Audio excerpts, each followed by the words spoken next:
On the Democratic ticket, the incumbent, Mr. Ezell Brown.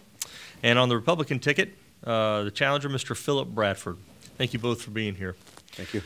First question, from the Chamber's perspective, we ask this, is what role do you see your office playing in the economic future of Newton County? Sheriff Brown. Thank you. I see the Office of Sheriff playing a major role. Number one, I will lead the charge here in Newton County as being a steward for this community, to let everyone know that partisanship has no place in the Office of Sheriff. It's leadership. Second, I would do this. We as a community, we will get there together. We as elected officials, community leaders, will lead the charge. The Newton County Sheriff's Office, with my responsibility of the 250-plus employees, it is my responsibility to lead, serve, and protect each and every citizen located here in this community. Now, I have known for many years that it takes a village to raise, also to prevent, also to enforce laws. But I will continue to build on the success that we have accomplished over the last 3.5 years. Give you a prime example. By the end of this year, we will graduate more than 6,500 students from CHAMPS program. We have implemented a reentry program where we have already graduated more than 400 inmates who are going back into the workforce, job ready. And now we're working with the court system to implement a drug court in order to return these individuals back to the community and become productive citizens here in this community. I will lead the charge on diversity. I believe that I have the capabilities of mending this community together, and as Baxter was here just a few weeks ago, they are very big on diversity. I understand diversity, and that's my charge as sheriff. Very good. Mr. Bradford, what role do you see your office, if you were to be elected, as playing in the economic future of Newton County? Thank you. My role as sheriff would be, anytime, I'm going to look at it as from two perspectives. One, from the perspective of the business that's coming, like Baxter, if you will, and other business, whether it be small or large. First thing they're going to look at when they come in to start looking at our town and our county is it safe? That's what our job is, to provide safe and secure place to live, work, play in the neighborhoods, go to school. That's our job. And that's what I'll do. That's what I'll provide. As they look at these things and moving in here, they're reading our papers. They're seeing what's going on in our communities. They're doing research. And we have to provide that safety for the plant, where it's going to be, where it's going to locate. They want to know that where they come to work every day, they're going to be safe. They want to know when their employees come into work every day that they're going to be safe. But then the second aspect is those employees are going to look for places to live. As Baxter comes, we want those people to come and live here in our community, not over in the neighboring counties. And so they're going to be looking for a safe place to live. They're going to look for safe neighborhoods. They're going to look for safe schools. They're going to look at what's going on in the schools. Our school resource officers, we're going to talk more about this tonight. I'll get into this more later. I'm running out of time. But our school resource officers, they're not equipped to be in our schools. And I'll work on that and get it up to par. Look at what's going on. Read the paper about what's going on in the schools. That's what they're looking at when they are looking for somewhere to come and live. And that's what I'll bring to the office of sheriff, is to provide safe and secure place to live. Thank you. Switch, we'll go to Mr. Bradford for this question. The sheriff's office has a sizable budget. What business principles have you or would you use to manage funds and control cost if you were elected? If elected, I would manage that budget. I would not overspend. I would not be reckless in my spending. There has to be procedures. You have to lay out guidelines. I would get everybody on board. All my management staff would know that budget. They would know the budget for that division. The way I was brought up in law enforcement and management, is we all know what our role is in the budget.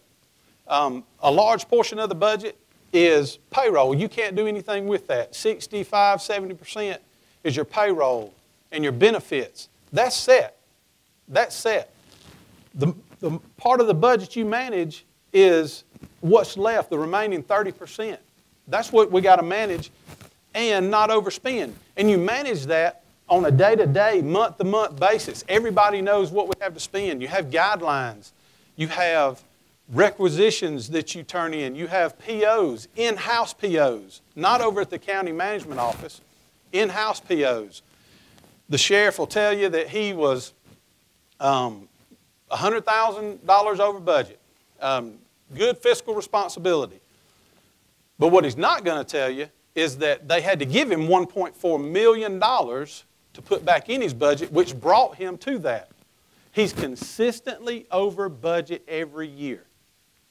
1 year, $600,000. 1 year, $200,000. Over his tenure, it's been like $2.4 million of our money. I will manage that. I'll stay on top of it.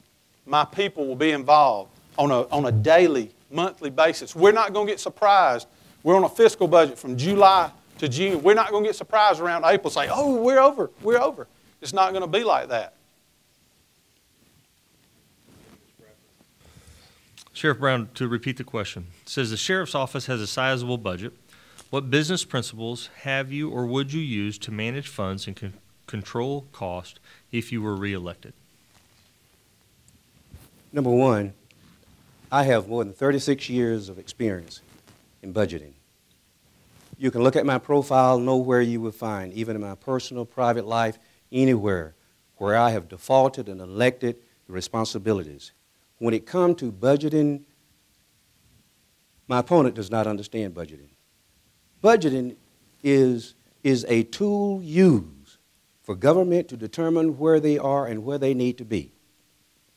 It also is a tool that's used so that the taxpayers of this county can understand the value and also the cost, most often the cost. Now, simple as this. Sure, I have a proven track record. I have a proven track record here, not on a local level, but on a national level, where I was called because of the great job that was carried on at the Newton County Sheriff's Office. This is the record, and it speaks for itself. Bradford said he would not go over budget. There's no value you can put on the life. There's no value you can put on a life. So when he would get to the point of $25,000 of being over budget, he's going to let every criminal loose, stop the vehicles from rolling, and let every individual stop doing their job. I have a track record, and a budget is set. And when the budget was set, I knew, there's records to show you, that I explained to the board that we will hold it within its priorities, but number one, how can you make budget when my predecessor, and he say the $1.4 million, that was because my predecessor had spent more than 72% of the budget and 58% on the law enforcement side. He's not going to tell you that. He's not going to tell you that. The truth of the matter is Bradford is shooting and aiming in the dark and hoping that he would hit something. Back to you to start, Sheriff Brown. Sure. Much has been made of the Covington News' education report about how many crimes are reported in our schools. How do we at the Chamber explain these numbers when industry is looking to locate here and ask us about this information? Good question. I was surprised that you would only pose that to the Office of Sheriff. Bradford has made many comments about the school resource officer not being qualified, certified. My standards are higher than post. Here's documentations to prove you. Every school resource officer is certified. They are more certified than the average officer on the street. Again, shooting in the dark, hoping that he would hit something. The problems that we are having in the school today, more of it is morality. We have 10,000 different students in the schools every day with 14 officers.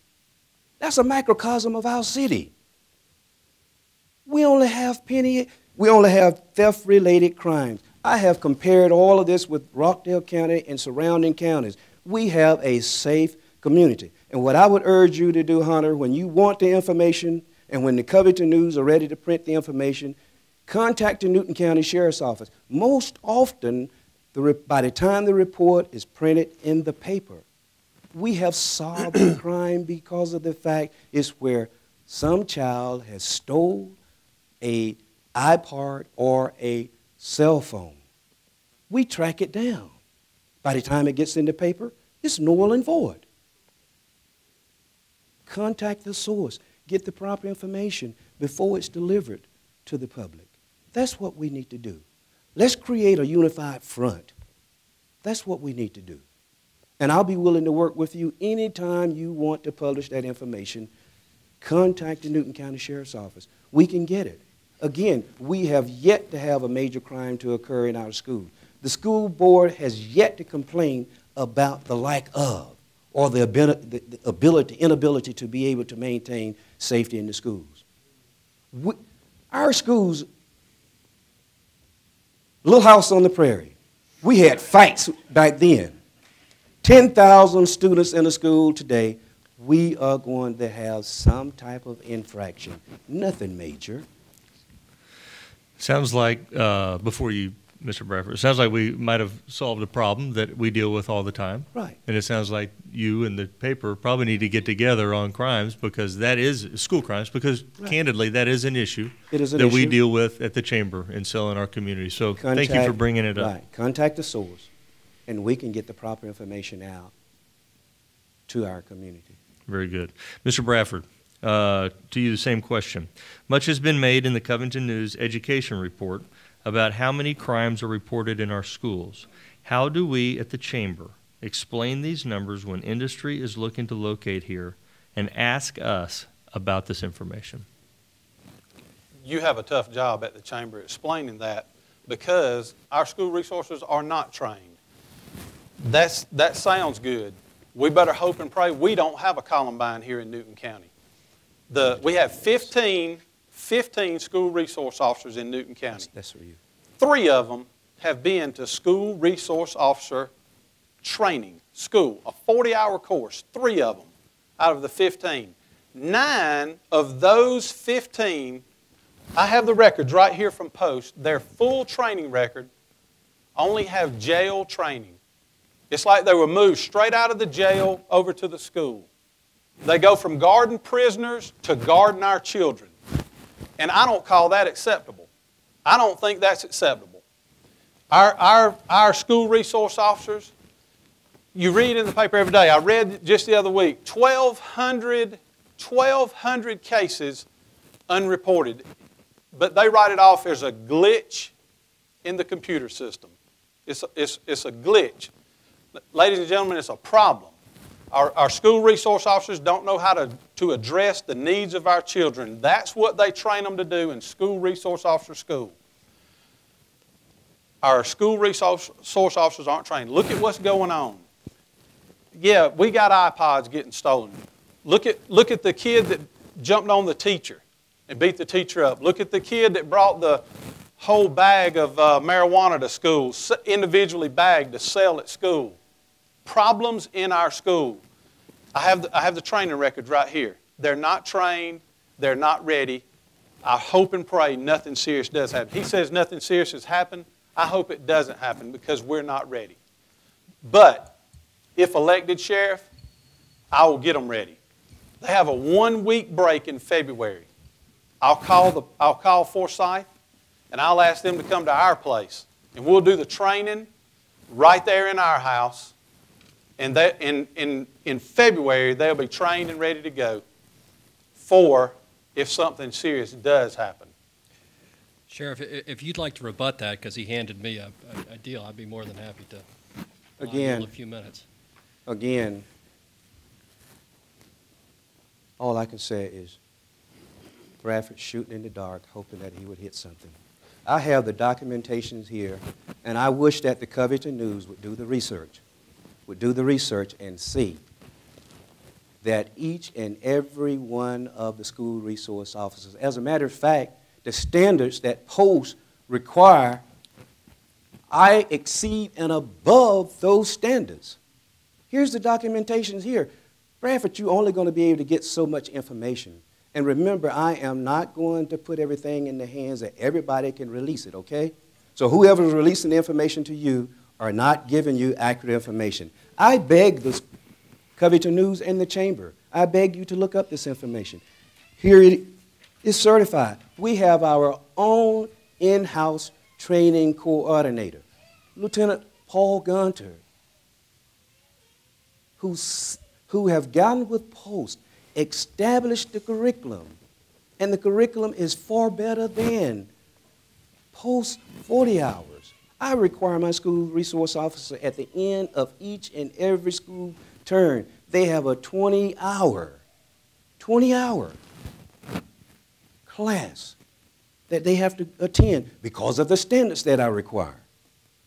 And for you to stand on stage and say that they are not qualified, they are not certified, I take offense to it, and I certainly hope that every school resource officer in this county take offense to it too.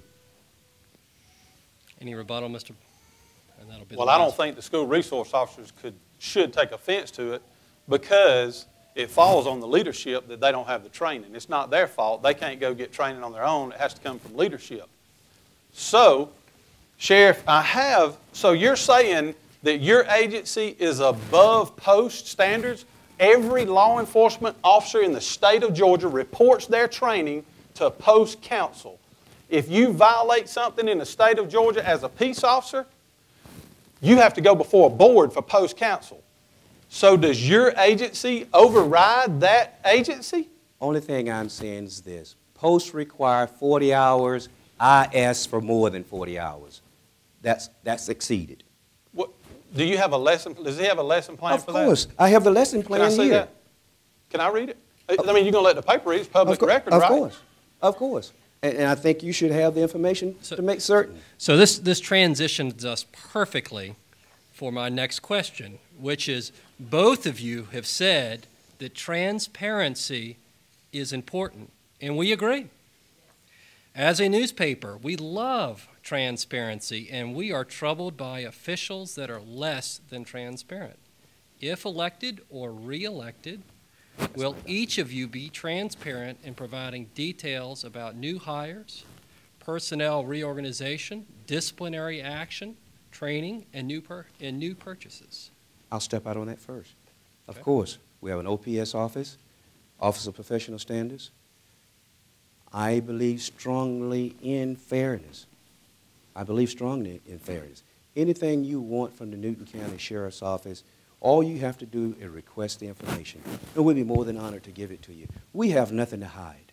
We have nothing to hide. And I want all of you to know, and every citizen in this great county should know this. If I had one thing to hide from you, I would be in federal court right today. All of you know that I am being looked at through a microscope. So I would not do anything that would disgrace and dishonor my family nor this community. Nor this community. And I'm passionate about that. Very passionate about it. Anyone wants some information, come get the information. Do not shoot in the dark hoping that you're going to find something or hit something. Everything is right there in black and white. Everything. We have a hiring board who's responsible for hiring, a board that's responsible for promotions, and the Board of Commissioners set salaries. Board of Commissioners set salaries. I have nothing to do with salaries. I've hired only one individual since I've been at the Sheriff's Office. One. And that was my chief deputy. That's the only person I've hired. So the door is open. I welcome anyone. Open any paper. Open any document. And I can assure you that you're not going to find anything there that would be a surprise to you other than up and above board and honesty and integrity and dignity. The office of sheriff is the oldest office known to man, and it's an office of integrity. I lead by example. Captain Bradford, do you need to repeat the question? Please do. Sure. Both of you have said that transparency is important, and we agree. As a newspaper, we love transparency and are troubled by officials that are less than transparent. If elected or re-elected, will each of you be transparent in providing details about new hires, personnel reorganizations, disciplinary actions, training, and new purchases? Short answer, yes. That's all I know is being transparent. The way I was raised in law enforcement, we're transparent. You know, I come from an accredited agency. It's all about transparency. To deal with hiring, you have a process of hiring, and you're to stay by that, and that's how you keep good people. The sheriff is, you know, he talks about the past sheriffs and how they laid the foundation, built the walls, and his mentor is Joe Nichols. He's hired back 4 or 5 people that Joe Nichols terminated, 2 of which was for very serious ethical violations. Where was the transparency in the hiring board? And did they pass the hiring process in that? What was the second one? It was personnel reorganizations, disciplinary action. Disciplinary actions. When you do disciplinary actions, they have to be across the board, same across the board. Everybody, you know, you go by a guideline of disciplinary actions. If this person gets it, then this person gets it. It's equal. And, you know, I look in the paper of disciplinary actions that's been handed down, and I see no remedial training. I see this one got moved to the jail for you know, got demoted and didn't get paid for 30 days and got moved to the jail, and this one gets moved to the courthouse for 2 years, can't drive a car. Where's the remedial training? I didn't hear any of that.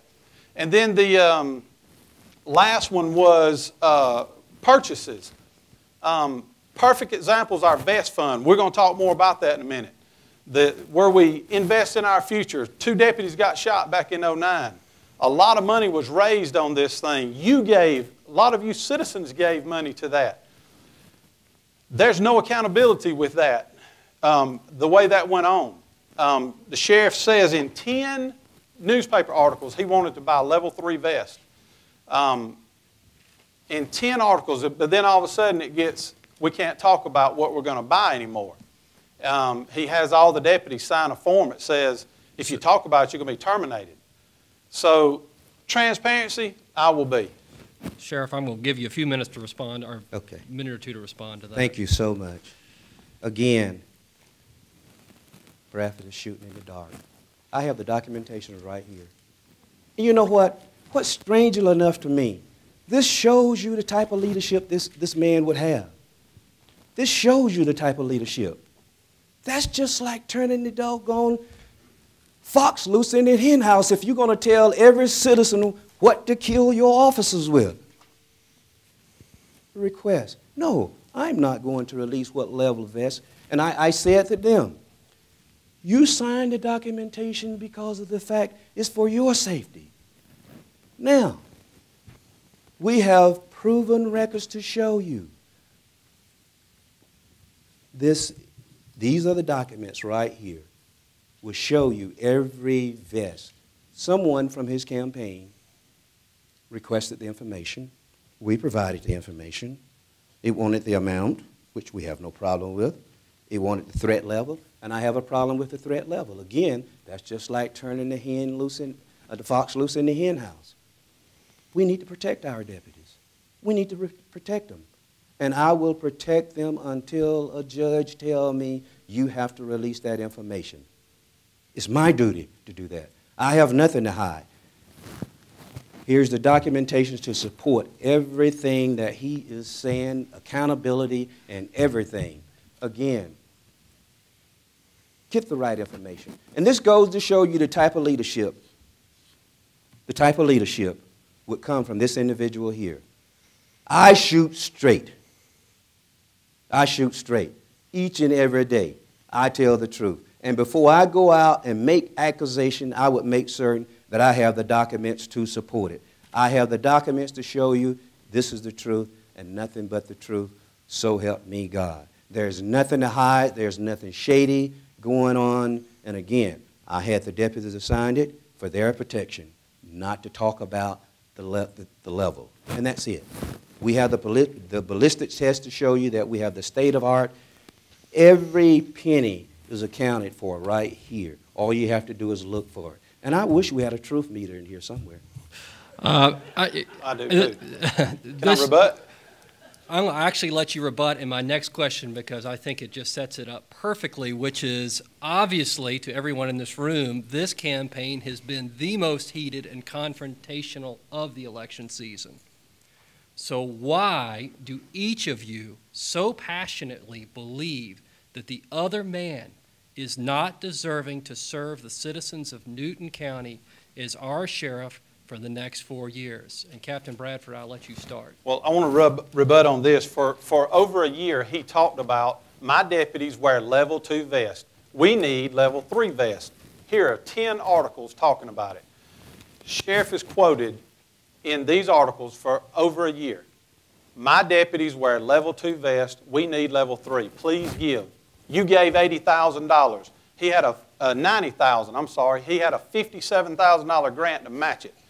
The total cost for all those vests was about $80,000. He bought 170 vests, and that was the total cost for me.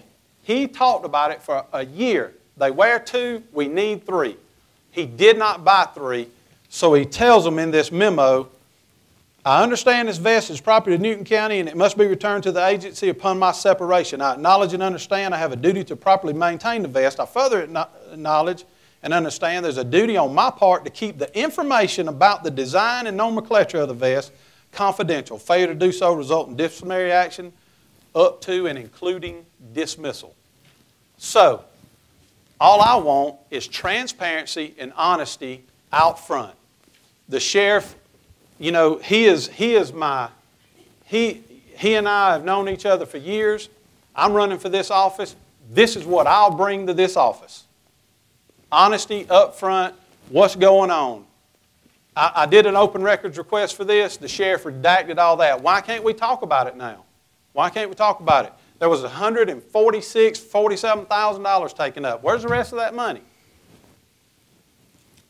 Sheriff, would you like me to repeat the question or you just want to rebut? No. Again,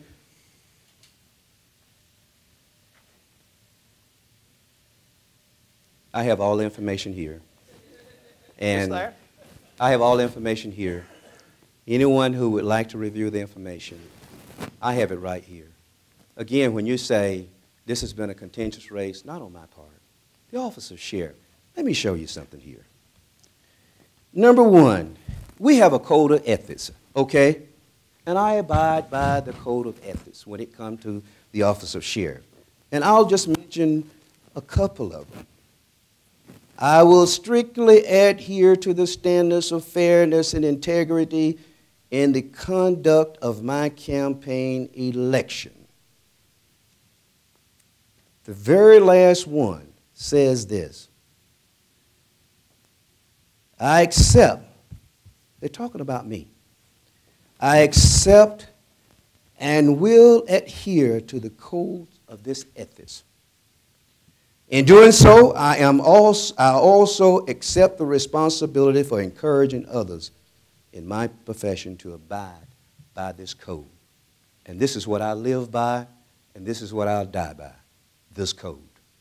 This is what I live by. The information where Bradford is going again, he is just hoping that he can find something that could distract the good voters of this county. I honestly believe that we have good, conscious citizens here in this county can look between the truth and the untruth. If you will be untruthful in attempting to gain the office, if you are fortunate enough to get in the office, you will mislead the citizens of this community. And I have yet, and I declare that I will never violate the oath of this office. And I promised all of you that 4 years ago, and I will continue to do so after being elected. And I urge each and every one of you for the documents. Don't take Bradford's word. I have everything here, and those who are providing information to him, give him the right information. Sheriff, we there are a lot of things going on in this race. We've pretty much talked about everything I wanted to talk about tonight, our school resource officers, and not so much the budget and, the 1.4 million overages. But just out of curiosity, you said you have no control over the payroll. You have no control over that. There's a lot of disgruntlement going on, a lot of talk going on about a recent raise that was given to one employee. All the deputies in the sheriff's office hadn't had a raise in over 5 years. And I'm just curious, one employee gets a raise of $5.60+ per hour, which comes up to almost $12,000 a year. I'm just curious how that happens, and I'm just asking. Okay. They said curiosity killed the cat. Let me tell you what happened. There's nothing to hide. All you have to do is come and ask me, and I could have told you. What happened?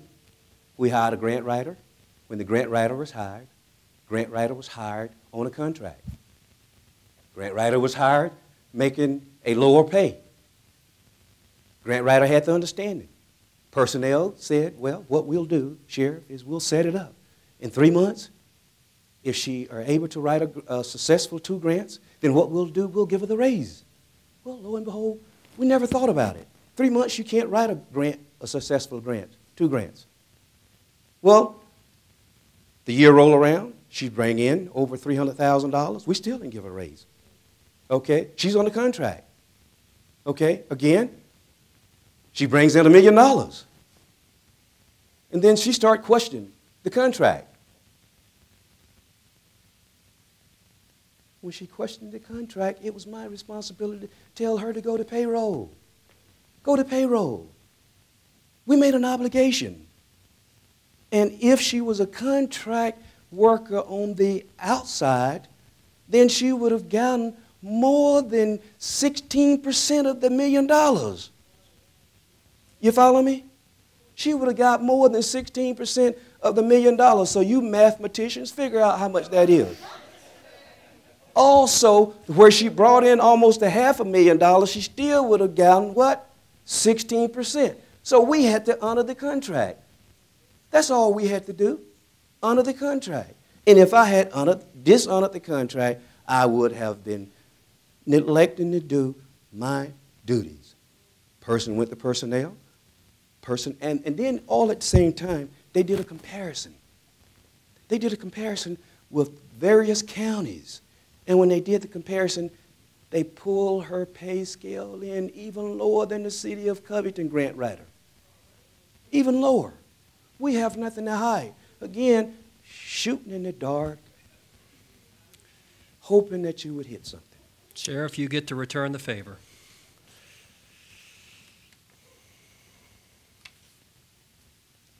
My favor is this, and I have no questions for Mr. Bradford. My favor is this. To the citizens of Newton County, I ask you, think long and hard. The office of sheriff is the highest office in this county. Again, you're the steward. You lead by example. There's no partisanship, kinship. Should play a role in this election. You should base it on leadership. That's all I ask you to do. Come January 1, you want someone in the office that can move forward, not have to place a phone call and say, what must I do? Well, that concludes our forum this evening. Thank you to all the candidates. On behalf of the Newton County Chamber of Commerce and the Covington News, go vote.